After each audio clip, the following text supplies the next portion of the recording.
Are you interested in learning about some of the common mistakes people make when it comes to their pistol grip? If so, this is the video for you.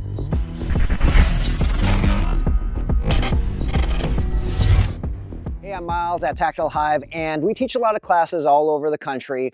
And when it comes to the optimal pistol grip, there are a lot of shortcomings that we see when teaching different students, areas of improvement. And in today's video, I'm going to share 3 of them with you. Before we dive into the first area of improvement, it's important to note that anyone can shoot a gun regardless of their grip. If someone was shooting like this, as long as they can pull the trigger and their sights are on target, they are going to land that shot. However, we're talking about the optimal grip here, the most effective, the most efficient for follow-up shots. So we're not concerned about just landing single shots, we're concerned about landing very quick and accurate follow-up shots as well. This is where a very good grip comes into play. So I wanted to start off with that because in this video, we're talking about having an optimal grip. So the first thing we notice in a lot of classes is that students will have their support hand grip somewhere really low, something like this, where their firing hand is in the proper position, but this is down here. They can still land shots, but you'll notice that when they do shoot, they don't have as much control as they could if they had a better grip. By doing this, they are not gaining as much leverage as they can on this pistol with their support hand by having it much higher. One reason why that happens a lot for students, where their hand just goes here, is sometimes they're gripping down low with the thumb like this. And this gets in the way, so naturally for them, they don't want to overlap. They will come down low like this, or they'll do something called teacupping, just like that. So in order to avoid that, one of the things you can do is to have a hitchhiker thumb like this. And this is going to open up all of this area on your pistol grip.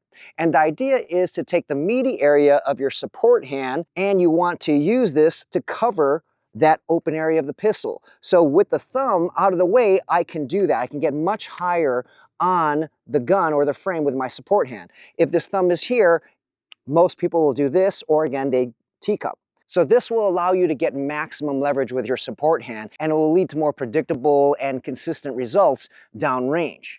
So make sure to keep that in mind when you are practicing. Really try to get a lot of leverage with your support hand, get it high on the frame. The second area for improvement has to deal with friction, getting as much meat as possible from your hands onto this pistol grip. And this will also lead to more effective, consistent results downrange. What I mean by this mistake is that shooters generally will not have their entire support hand on the frame of the pistol. So they will lack friction, they will lack full control.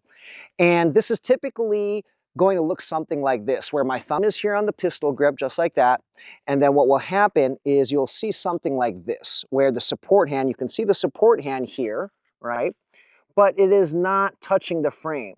It is actually sandwiching over my thumb, and my thumb is touching the frame. So you can still land effective shots. It just might not be the most efficient, most predictable, the most optimal way if you really want to shoot fast and accurately. So here again, in this situation, it is the thumb that is the culprit. Because if my thumb is down here, it is now blocking, and I can't get, there's going to be a lot of empty space. When I clamp down just like this, okay, you're going to see that my support hand, it won't be touching this area of the grip nor the top. It's really going to be sandwiched over that right thumb, or my firing hand thumb.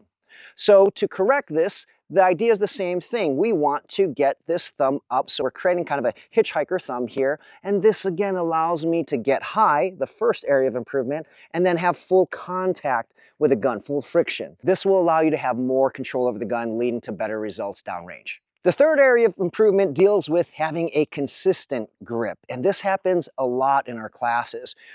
I will use one example here. So someone might have good leverage, good friction, their grip looks solid just like this, but then what will happen is as they begin to shoot, this grip begins to deteriorate or break apart.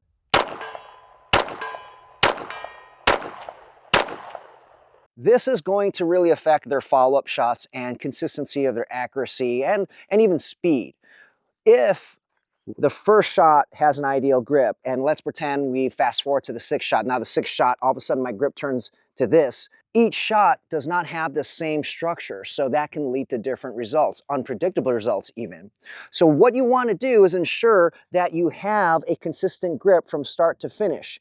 And one thing that can help you do that is to ensure that you're putting a lot of focus on the back area, the meaty areas of your hands here, and trying to glue them together. So instead of just focusing on the fingers, you want to focus on the back here and squeeze tight. Because for most shooters, what will happen is this starts to break apart. So pretend that those two meaty areas are glued together, put pressure there, and that can help you overcome your grip from separating. Now, there are more details to consider, but that is a good starting point.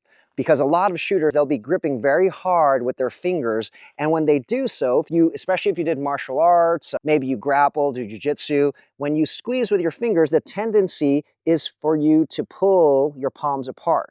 So this is going to be a little different than what you might be used to if you train in, let's say, the grappling arts. And again, you want to put pressure with the meaty area of your palms together. That will lead to a more consistent grip. So there you have it. 3 areas of improvement when it comes to finding your optimal grip. You want to make sure you have good leverage over the gun.